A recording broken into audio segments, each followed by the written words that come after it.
ఆయన మీతో లేరు. ఇదివరకు మీరు చాలా స్ట్రగుల్ అయ్యారు, హాస్పిటల్లో కానివ్వండి చాలా హెల్ప్ చేశారు, డైలీ వెళ్ళడం చూడడం అన్నీ చేశారు. ఇప్పుడు ఫైనల్గా అయినా లేరు కదా, మరి ఎందుకు ఎవరు రావట్లేదు సినిమా ఇండస్ట్రీ వాళ్ళు? సినిమా ఇండస్ట్రీలో కొంతమంది వదిన కాల్ చేస్తున్నారు, వాళ్ళు మాట్లాడుతున్నారు.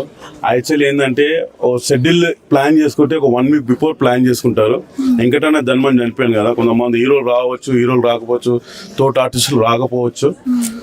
వాళ్ళకైతే ఒక బాధ అయితే ఉంది. అరే వెంకటన్న చచ్చిపోయినని, అరే ఎట్లా అంటాడు, ఆయన డైలాగ్ మనం ఎంజాయ్ చేసినామని చాలా మంది బాధపడ్డోళ్ళు ఉన్నారని.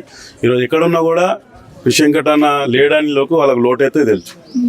ఇప్పుడు మీకు సంబంధించిన ఏమైనా మెమరీస్ షేర్ చేసుకుంటారా?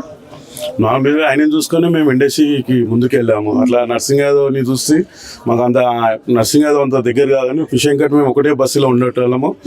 వెంకట్ అన్నని చూసుకొని మేము ఇండస్ట్రీని అందులో గబ్బర్ సింగ్ టీము అందరు కలిసి కూడా ఈరోజు అవకాశాలు వస్తున్నాయంటే ఒక నర్సింగ్ యాదవ్, ఒక వెంకట్ ఆ గొంతు లాంటి డైలాగులు మాకు కూడా చెప్తే మాకు కూడా ఒక 10 సినిమాల అవకాశాలు వస్తున్నాయి.